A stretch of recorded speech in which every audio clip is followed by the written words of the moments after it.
What's up, y'all? This is my Shadow Daggers Falconer. It hits really hard, it moves really fast, and it clears monoliths so fast, unlike any other build that I've played so far. Now, I'd say the strength of this build is, well, exactly that. It's super fast. If you're looking for a build to speed farm, to get your shards, your gear, and everything else as fast as possible, this is definitely one of those builds to look for. As you can see here, I'm doing just high corruption maps, speeding through them, deleting the mobs. It's crazy, okay? And in this guide, I'm going to show you how to make this build from the ground up. So let's go ahead and start with the skills. Alright, so the skills that I use in my build are the following: Umbral Blades, Aerial Assault, Smoke Bomb, Net, and Puncture. Now I'm going to go over each skill very briefly. I'm not going to go over each and every single node because that's going to take too damn long. And most of the nodes are pretty self-explanatory anyway, for more damage or more utility or whatnot. So I'm going to go through each skill, why we use them, what they're made for, and all that good shit. Okay, so Umbral Blades. First, we don't actually cast Umbral Blades. It is one of our main skills, but we don't actually cast it. The reason why we get it is because of this. Shadow Daggers. Now, this is actually our main damage skill. This is what makes us do all the stuff, okay? But the funny thing is, we actually never really cast Shadow Daggers. It just procs off of multiple of our abilities. Almost all of them, in fact, okay? Now, this is the damage tooltip. This character I currently have is level 99. Its gear is okay. It's like a little above average, right? But the point was to show that we can clear high level corruption even with okay level gear, okay? Which I will show later. But this is our main damage skill, Shadow Daggers, alright? And Umbral Blades is really just to make sure we proc this, okay? Now, important notables in this skill tree are things like Shadow Daggers, Lethal Darkness, obviously, Loathing, so when our blades go out, they're like a homing device towards the enemies, okay? Stuff like Burst of Agony. This makes our Shadow Daggers and our Umbral Blades have big AoE, so we can, you know, do damage to the whole damn screen, pretty much. And I would say the next notable passive in this skill tree is Cold Snap Strike. Basically makes our Umbral Blades have a nice cold element to them, dealing even more damage and adding a little bit of, you know, utility to the skill, okay? So boom, that's Umbral Blades. Again, it is mainly just to proc. Shadow Daggers, our main damage ability. Next is Aerial Assault, one of the new and premier Falconer abilities. Now, this is also our main, not our main damage skill, but we use this skill 90% of the time to both do damage and to both, you know, be mobile. This is also our main mobility skill, okay? And this also is used to proc Shadow Daggers. All right. The combination of Umbral Blades, Lethal Darkness, and Plume Daggers makes it so every time we cast Aerial Assault, it spawns Umbral Blades, which procs Shadow Daggers. You see how that A equals B equals C? That's how that works. Okay. And the real main goal of this build is not to get your damage super high. It's to get your cooldown reduction as high as you can, because the more we can cast Aerial Assault, which does have a base cooldown, the more damage we do, and the more we can move around in the map, okay? So important notables in this skill tree are Twilight Strike, alright, to make sure Umbral Blades spawn after you use Aerial Assault, and of course Plume Daggers, to make sure Shadow Daggers can proc off of your Aerial Assault. Another good notable is Avian Hunter, to not for the damage, but really, again, to increase that cooldown recovery speed. We want to make this skill available as much as we can throughout, whether it's be speed farming or boss killing. We want to make sure we cast Aerial Assault as much as possible, okay? And again, Skyward Swoop, another cooldown thing. The more enemies we hit with aerial assault, whether it be the initial assault blades or the umbral blades afterwards, the more enemies we hit, then the lower the cooldown is. So the playstyle is pretty simple. You want to cast aerial assault on as many enemies as possible, because the more enemies you cast, the higher cooldown reduction you have on your aerial assault. Okay, pretty simple there, and that's pretty much the main notables on this tree. Okay, our next skill that we use is Smoke Bomb. Now, Smoke Bomb, Net, and Puncture, they don't really do any damage at all. They're just here for the utility. Okay, Smoke Bomb is a great skill for not only defense, but it gives you offensive buffs and can have the enemy have debuffs as well. Okay, so let's go over some notables here.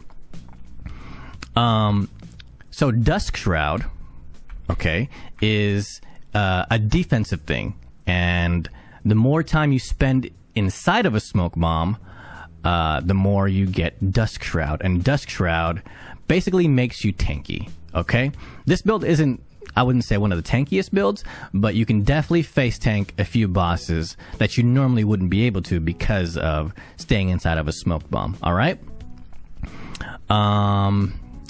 Other good notables are smoke blades as well. When you're inside of a smoke bomb, you get more melee damage and throwing damage. And this is a very important node too, because it gives you flat damage. The highest way to scale this build is through flat damage, because Shadow Daggers has such a high multiplier. It's like 300% or something like that for flat damage for melee and throwing. So with Smoke Blades, you get both of that. So it's kind of a crazy double dip. Okay. So boom, we got that. And that should be all the notables. Oh, also Moonlight Bomb to get Silver Shroud stacks. Another way to dodge. Another good defensive, stacking ability. Okay? So boom, that's Smoke Bomb. Next is Net. Now Net, again, one of our utility skills. We don't use it to do damage. We use it to be able to deal more damage. It provides a nice slow debuff, and it works well in conjunction with Puncture, which I will go over in a second. But I would say the most important notable in this one is Tangled in Prone. This means enemies hit by Net can't dodge or avoid any of your crits. And by the way, Shadow Daggers only crits.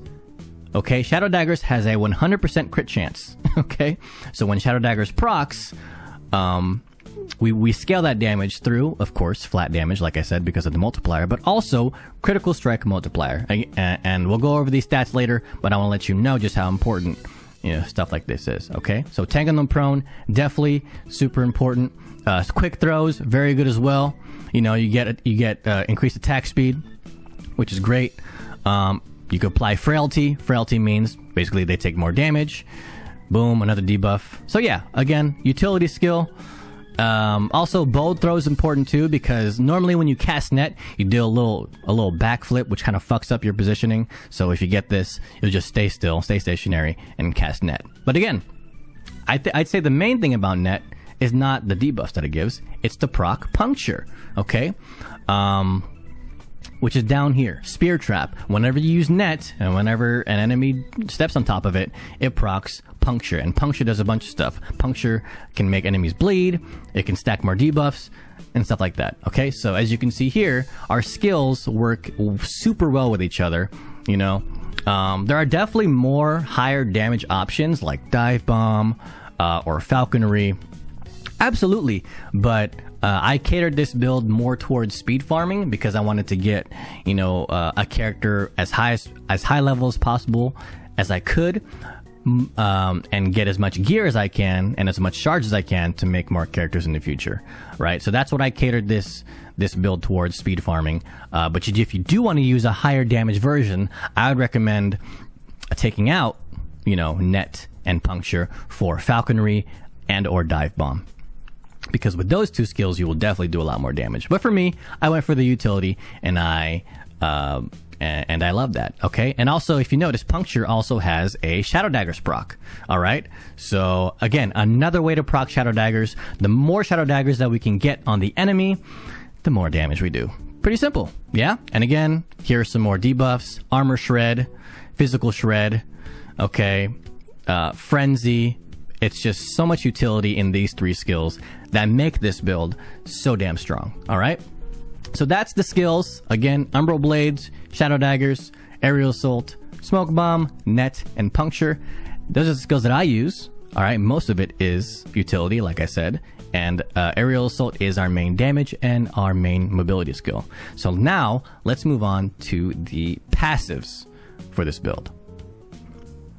All right, so here are the passives that I'd recommend getting if you were to play this type of build. First of all, one thing I forgot to mention is if you want to see a progression guide on how to build this character from level 0 to 100, the best way to do that is to go to maxroll.gg. They have a full detailed written guide there. This video is pretty much a video version of that guide, okay? But they have sliders on that website from level 0 to 100. So if you're wondering, oh, what order do I get these skills in? What order do I get these passives in? Go to Maxroll. They have the sliders there from level 0 to 100, and it's super useful, okay? Anyway, I'm going to note, again, I'm not going to name every single fucking passive in this build because that'll take too damn long. I'll just mention the notables, the most important ones that I recommend getting, okay? So, for the Rogue Tree, the original starting class, the most important notable is Twin Blade. This means we can dual wield swords and daggers in our offhand. Normally you can't. You have to get this passive to be able to do that. Now, if you want to play a more tankier version, then by all means, don't get this passive and wear a shield. If you want to wear a shield and push super duper high corruption, which you're going to have to do, then don't use this point. Because obviously, while it's great you can dual wield, you do take more damage. 10% more damage at higher levels of content is very destructive, okay? But if you're like me and just want to speed farm and do a lot of damage, then take Twin Blade, so you'll be able to dual wield and do all the stuff, okay? The next notable, I'd say, is Evasion. Damage taken while moving, minus 20%. Increased dodge rating, 25%. This is huge. This is very good. Because while dealing damage is great, you gotta be able to survive as well. Okay, so evasion, super important. Next is agility, haste. So haste is a great thing, a great buff to have on your character.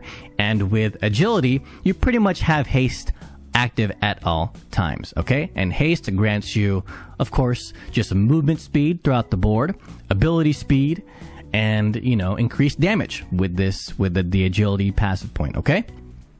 Another good notable, but something you don't get until later in the game, like plus level 80, is, of course, dodge and parry, which is a great defensive node, which gives you dodge rating and glancing blow chance, all right?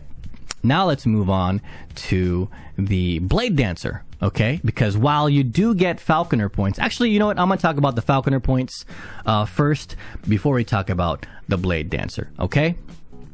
Raptor's Wings, again, another great way to get haste, make you faster. Again, I made this build to be as fast as possible, as high damage as possible, so we take as many nodes of that as we can, okay? Other good nodes are Deflect and Weave. So this is another great defensive node. It adds more glancing blows, and glancing blows means you take less damage from attacks. Okay? Now, this build doesn't really have any block chance because we don't use shields. So we want as high as a glancing blow chance as possible, and Deflect and Weave helps with that as well. Okay?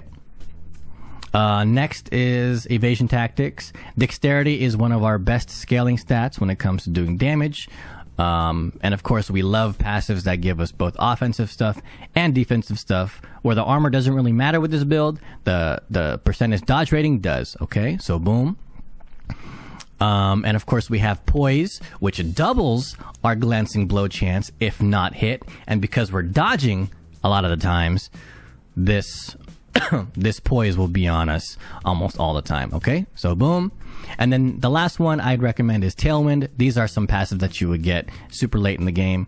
But again, it's just like Haste, really. It makes you move faster, okay? And it lets you take less damage, all right? And now let's move on to Blade Dancer, which is, yes, you can dip into other classes' passive points, all right? You can even get their skills. But the main reason why we want Falconer is so that we get that nice Falcon and we get, you know, deep into it to get the aerial assault, all right? And as you might say, the Falcon is useless in this build, but with this tree, it makes the Falcon, you know, provide nice debuffs and provide nice defensive buffs for your character, okay? So anyway, Blade Dancer tree, things, again, we really just go into this tree to pick up stuff like Dexterity, Glancing Blow, more damage, dodge rating, and then Dusk Shroud. This is probably the most important point in this tree, just because Dusk Shroud and Silver Shroud stuff is such a nice defensive barrier to have in your character. So that's the main thing for the Blade Dancer tree. But most of our points is used in the Falconer tree for obvious reasons. We are a Falconer. We want to use mostly Falconer stuff. Okay, so boom. We do that. I guess next, what should we talk about next? Should we talk about the gear? I think we should talk about, yeah, let's go ahead and I'm gonna go ahead and show you guys my gear, my blessings, and the idols that I use for this build, okay? Again, a lot of the stuff is probably gonna be interchangeable, but this is stuff that I used, and the gear is not perfect. It's nowhere near perfect whatsoever, but it's what I use to be able to do 200, 300 plus corruption pretty much with ease, all right? So here we go. All right, so here is my gear, and here is my stats for my character, okay? The defensive layers are there, okay? We're just missing a little bit of poison, but that's all right. We're not playing hardcore, so it's all good. But yeah, it is a high offense, enough defense to be able not to get one shot, solid build. And as you see, my gear, it's okay. I got the purples, I got the reds, you know. It's not perfect, like, I mean, it's pretty impossible to have a perfect gear. The perfect gear would be having all our legendaries be Weaver's Will and have the stats that we want, okay? But I would say this gear is definitely more than above average, and this was easily obtainable, to be honest. I played for about a little less than a week, okay? And I am in the Circle of Fortune faction, because that is clearly the more fun faction than Merchant's Guild. And I was able to get this gear just by doing the prophecies, just by pushing corruption. It did not take that long, okay? But let's go ahead and point out the most important pieces of this gear. And we'll start with the Smoke Weaver. Now, the Smoke Weaver is very good for this build because it gives a lot of flat melee physical damage, which is, again, one of the best ways. Flat physical, flat melee, flat throwing damage is the best way to scale this build because of such a high multiplier on Shadow Daggers, all right? So that's why we do that. And of course, a high chance to blind. If you blind, you're pretty much blinding the enemy at all times because Umbral Blades hit so often and your aerial assault hits so often that whatever you're hitting is going to be blind, which helps with your dodging. And speaking of dodging, it gives a shit ton of dodge rating, by the way.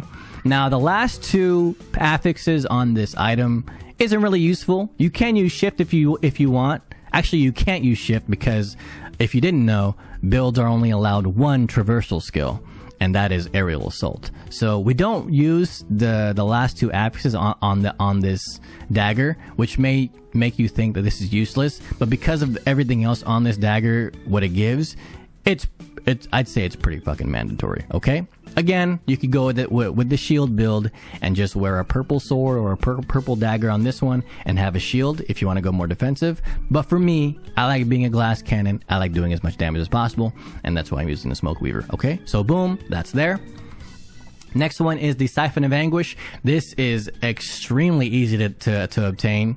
Even if you're not doing Circle of Fortune, this ring drops pretty much all the time off of the Shade of Erebos when you're doing monoliths, all right? Just kill that boss. Eventually he'll drop it, and eventually he'll drop one with at least 2 LP, or Weaver's Will. It'll just take a little bit of time, all right? And the reason why we use this is because this is our main leeching ring, okay? The most important stat is the leech, all right? You want to make sure we leech, and if you don't have it on any other pieces of your gear, you can get it from this ring. It gives you leech, it gives you increased leech rate, and applying Doom is nice too, just because any debuff or any buff that you can get on your character, if it goes along with the build and it's easy to apply, then it's worth it. All right, so boom, Siphon of Anguish, super easy to obtain. Kill the Shade of Orobos. The next unique that is probably our biggest damage increase is Laraka's Claws. All right, and we're pretty much here because of one affix.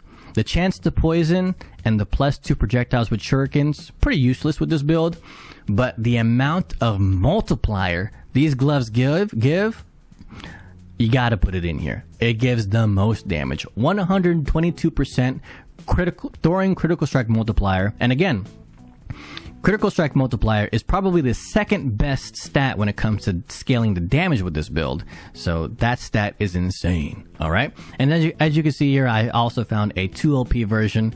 And finding these 2 LP uniques, it was not hard with the Circle of Fortune faction. If you have not tried Circle of Fortune, you're missing out. Because the dopamine that you get from finding items and making items yourself is way more than buying it off of a fucking auction house. All right. So boom. There's that. And the last unique that I'd recommend for this build is, of course, Advent of the Erased. It is so many builds use this boots. They're so good. They give you movement speed. They give you haste. They give you less damage over time. And of course, they give you a little bit of ward generation as well. They're super good boots. Great for utility. Great for defense. And I was lucky enough to find a Weaver's Will version, and I rolled some really good stats on it. Movement speed, cooldown reduction, and dodge rating are 3 stats that I really want with this build, and I was able to roll it with the Weaver's Will. So this is my best item, and it's not even close. But you're probably not going to get this lucky finding a Weaver's Will version of these boots. But look, like I said, if you're playing Circle of Fortune, finding a 2 LP version of these boots shouldn't take that long, and I'd recommend slapping cooldown recovery and movement speed if you can get that lucky. Okay. So boom, there's that. And as far as the armor pieces go, when it comes to the helm, the chest, when it comes to the helm and the chest, the 2 stats that you're looking for, okay, that are most important are physical penetration with Shadow Daggers and dexterity, because that is the 2 stats that will scale your damage the highest. The last 2 affixes or the last 2 suffixes doesn't really matter.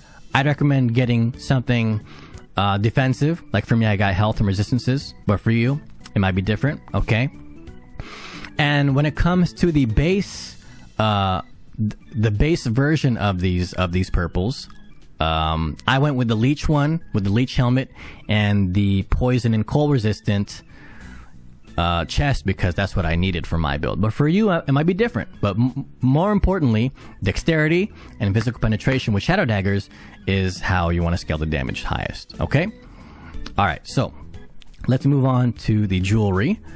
The amulet, the ring, and the relic. Now this relic that I found, this is godlike. This is exactly what you want to find. You want to find flat throwing damage and critical multiplier on your relic and on your amulet.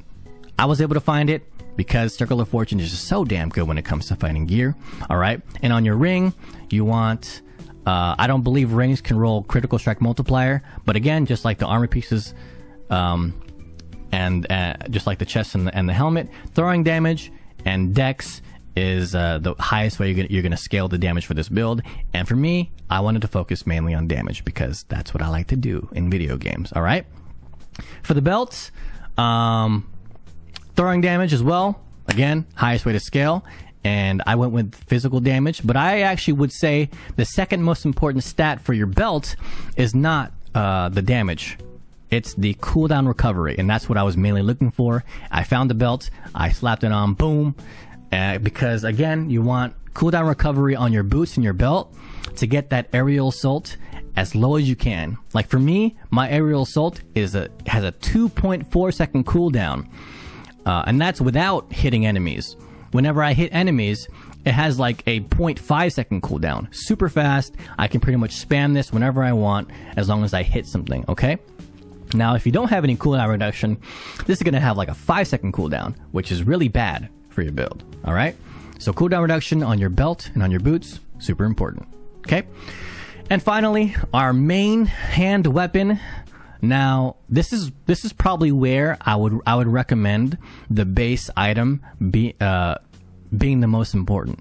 The katana has very high melee damage and very high critical strike multiplier as the base. So I recommend finding a katana on your for a one-handed sword. And of course, you want multiplier and flat physical damage as your prefixes. The last two affixes, I mean, I got lucky with physical pen, but for you, just make sure you get multiplier and flat physical. That's where the damage scales the highest. All right. So boom, that's my gear. Again, it's okay. It's not perfect, but it's damn near good enough, and it completes high level content pretty swiftly and easily. All right. Could I be more tankier? Absolutely. But for me, I like doing damage, so that's what I focused on. Okay. And with that being said, let's show the idols. So large shadow idols is what you'll be looking for mainly. And the stat that you want, that's most important for the large shadow idols, are again, physical penetration with shadow daggers. And as you can see here, I'm able to fit 4 of them because that's what the build allowed me to. All right. The armor shred duration is kind of meh. All right. That's really only good for bosses. But the main stat here you want is physical pen with shadow daggers. Okay. So boom. And as far as the other idols go, I needed more HP. Okay. So I just got 4 stout idols with double HP affixes, and it was able to have my HP as it is right now. I'd recommend having over 2,000 HP, but like I said, I'm a fan of the glass cannon playstyle because that's just more fun. But if I were to recommend something, you probably want over 2,000 HP. So find that somewhere in your build, okay? All right, so now let's talk about the blessings. Now, I actually don't have best in slot blessings. I kind of just got the blessings that I wanted for my build. So let's go over some of them aren't perfect, but most of them are exactly what I want. So let's go over them. So this is the first one from Fall the Outcast, the first island that you run into, and this increases the drop rate for large idols. And like I said, you want large shadow idols with physical pen. And with this blessing and with the Circle of Fortune, it was very easy to find these 4 shadow idols. Okay, so boom. The next one, the Stolen Lance. So I have increased belt drop rate. There's actually a better one of that, and the better version from that one is increased helmet drop rate. Just because I think out of all the pieces of my gear, it was hardest to find a helmet. So I would change this around for a helmet, but this is just belt because that's just what I had in my build. Okay, so boom. The next one is from the Stolen Lance timeline, and it is not even close. You want to make sure you get the critical strike multiplier from this one because that is our second highest damage scaling stat. So boom, that's what you get. I think the highest one is 40, so I got close enough and got 37, and that was it for me. The next one is from the Blood, Frost, and Death. Sorry, this is from the Black Sun. Okay. The next one from the Blood, Frost, and Death timeline is the increased one-handed sword drop rate. Now, your main weapon should be the katana. So I got increased one-handed sword to make sure I get that fucking katana. Okay? And I got it. God damn it. It took a while, but I got it. So boom, that's from there. From the Ending the Storm timeline, I got increased health regen because it was just a nice other defensive thing to have on my character. Everything else didn't seem useful, so I wanted health regen, but if you want something else for your build, then by all means change it. All right. Next, from the Fall of the Empire timeline, I got Relic Shard drop rate. Now, you can go whatever you want here. I just chose Relic Shard just because it made sense for me, but just choose whatever you want. It's really up to you. Okay, so boom. The next one, now I got lucky here. I got the max roll for this one, but this is probably the same one you're going to get for every single build that you play in this game, is the critical strike avoidance one from the Reign of Dragons. Okay, this means you don't have to wear the woven flesh chest like every other build does. All right, this one, this is probably one of the most important defensive stats in this game. Critical strike avoidance basically means, I mean, it means exactly that. It's self-explanatory. You will avoid a crit hit, and crit hits, fucking voice break, will kill you in this game. All right, but if you have high CSA, like this blessing, you will not get crit, and it's amazing. So boom, make sure you get that. Next one, the last ruin timeline. I got this one just because I wanted as much Shadow Daggers shards as possible, and with this blessing, increased class specific shard drop rate, I was able to get that super easy. Okay, so boom. The next one, Age of Winter. Now this one's interchangeable. I got the physical resistance one because, as you can see here, I needed that, and I get most of it from this blessing. But again, whatever you need for your build, change it to whatever you need. All right. And the last one, Spirits of Fire. Again, you can get whatever you want here. You can get some armor if you want. You can get some dodge rating. It's probably better to get dodge rating so you can be more tanky. But like I said, I'm a glass cannon player, so I got increased chance to apply frailty, and frailty is another way to do more damage. All right, but if I were to recommend something, and honestly, I'm probably going to change it as well, I would get increased dodge rating. So those are my blessings. That's my gear. That's my idols. And I think that's it. I think that's all I have to show you guys for this build. All right. And again, the whole written guide can be found in the link down below, maxroll.gg. That's what I based my build around, and that's how I made my character as strong as it is, as fast as it could be. All right. And yeah, that's going to be it. Now, if you guys want to watch some live gameplay of me playing some Last Epoch, I think next I want to build a Warlock. I've seen some people play a Bleed build. I've seen some play a Torment build. I think I'm going to do a Bleed build because that is the stronger of the two. But I do plan to play a Warlock next. So if you do want to watch a little bit of that, you can look at my Twitch channel, which should be linked down below in the description. I also have my my YouTube stuff. Check that out as well. Okay, I think the last game I played was Baldur's Gate, and now I found some Last Epoch, and I think that's what I want the channel to be about. You know, any ARPGs, maybe put some WoW content. I do play some World of Warcraft, put my gear on there as well. So yeah, man, if you guys want to check out more, go into the channel, look at the videos. I also played some Diablo 4, but Diablo 4 is probably the lowest tier of ARPG out there, unfortunately, even though it costs so much goddamn money. But Last Epoch, it's pretty cheap, and I'm still playing it 200 hours later. So if you guys like the stuff, if you guys like the build, like the content so far, go ahead and like, comment, subscribe. It really does help. Hit the noties. All right, when it comes to the algorithm, these clicks actually help a lot for any YouTuber you watch. So if you got some extra time, if you got extra 10 seconds, do all those things, pretty please. All right. And of course, check out my live stream again, twitch.tv/Kotokobe. I stream every now and then, and I definitely will stream the Warlock gameplay as soon as I can make a build out of it. All right. Other than that, I'm out of here. Thank you so much for watching. I really appreciate it. And I'll see y'all on the next Last Epoch video build guide. All right. Peace out.